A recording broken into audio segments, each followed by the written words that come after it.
Hello, we're going to work on the Wildlife third grade worksheet lesson 11 today. So we're going to find each missing factor first. So we have blank times 7 equals 63. So we need to find number that makes it 63 when you multiply by 7.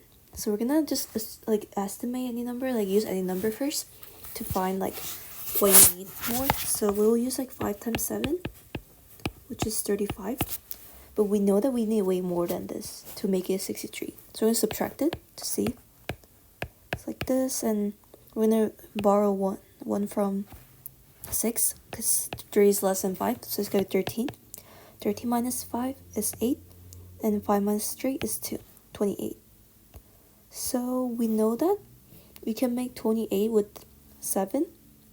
So we can think of 7 times 3, which is 21. So we need 7 more from this. So which means that it's gonna be 7 times 4. You can just add it. So it's 4 times 5. The 5 we found here. That's 9, right? So it's gonna be 9 times 7. Number 3, we have 9 times blank equals 54. So we're gonna find a number that makes it 54 with 9. So we're gonna estimate again. It's 9 times 4, which is 36. And subtract it from the answer you need. So that's gonna be, I borrow 1 from 5, so that's gonna be 14, 8, and 1, so 18, right? And 9 times 2 is 18, so which means I can just add 2 with 4, so they give 6. So 9 times 6 is 54. And number 5, we have 8 times blank equals 72. So gonna guess any number, so 8 times 6, which is 48, and subtract it from 72. So let's borrow 1 from here. So 12 minus 8 is 4, and 6 minus 4 is 2, so 24. And 8 times 2 is 16, and which means that plus 8 is 24. So it's 8 times 3, and just add the 3 with the 6 from here, which is 9. So it means that 8 times 9 equals to 72. For second one, we're going to write each rule for each table. Then complete the table. So there's number of spiders here. And the legs, each spider has 8 legs. So the rule here is, so it becomes 16 on the second one, and third, and if there are 3 spiders, then it becomes 24 legs. Because it adds up the 8 legs every time. So we can add it. The rule is addition of 8. And we can just find this number. So I will just recommend multiplying 8 by this number every time, because this number is the one that changes, that determines what's gonna be number of legs. Because each one has 8 legs. So 5 times 8 is 40. 40, and if you're not sure about multiplication at this point, then just add the number you have from here. So plus 8, and that's 48. Number 3, we have 1 guitar. Each guitar has 12 strings here.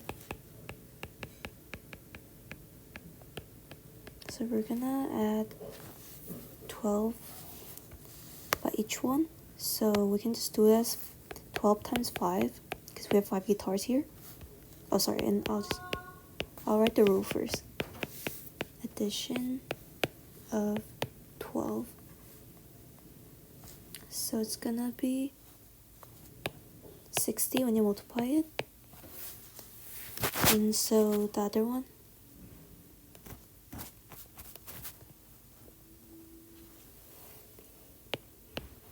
so it is 12, and that's the same as 72. But when you multiply, you just get the same answer. So next one, we're gonna find the product and explain if you use identity property, zero property, commutative property, and associated property. So for this one, it's the 0 here, right?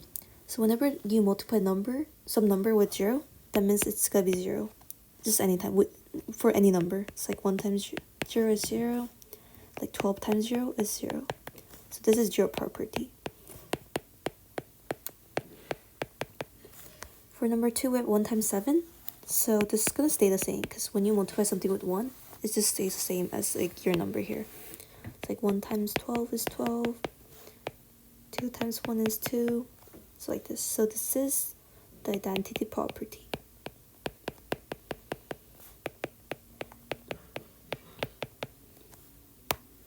And this one, we have 3 times parenthesis 2 times 7. So this means that you can rewrite it as so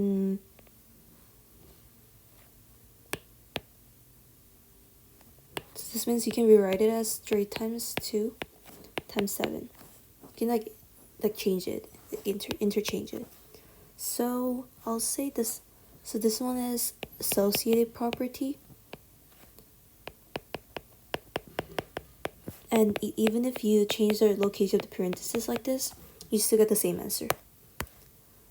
And for this one, 7 times 7 equals 49 when you multiply it.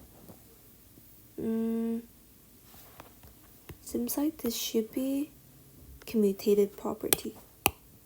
So even if you write it same as original, but you can switch around in general.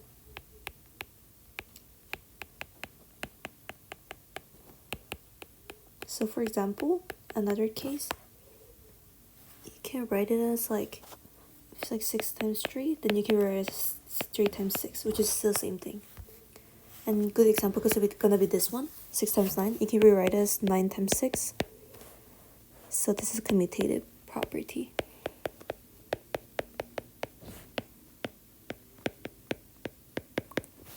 Lastly, we have word problems. So number 1, Lily has 1 basket with 9 apples in it. How many apples does she have in total? So she only has 1 basket with 9 apples. So this means that 1 times 9, because she has 1 basket and there's 9 apples inside.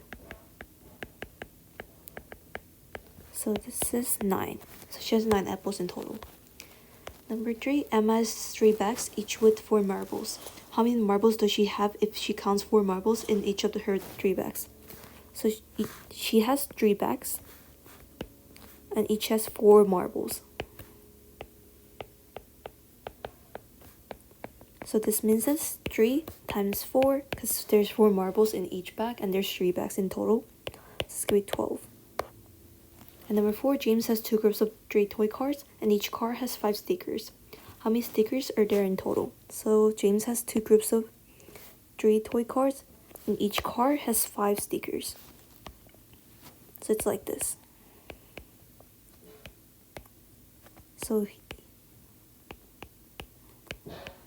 So he has 2 groups of this. And there's 5 stickers inside each group, so we'll just find how many stickers they have in one group. So there's 3 toy cars, and each car has 5 stickers. So 3 times 5 equals 15. And there's 2 groups in total. So we can do 15 times 2, 30. So when you rewrite it, it's gonna be it's same as this. So you always multiply the equation that's inside the parentheses first, then multiply this one. And that's it. Thank you.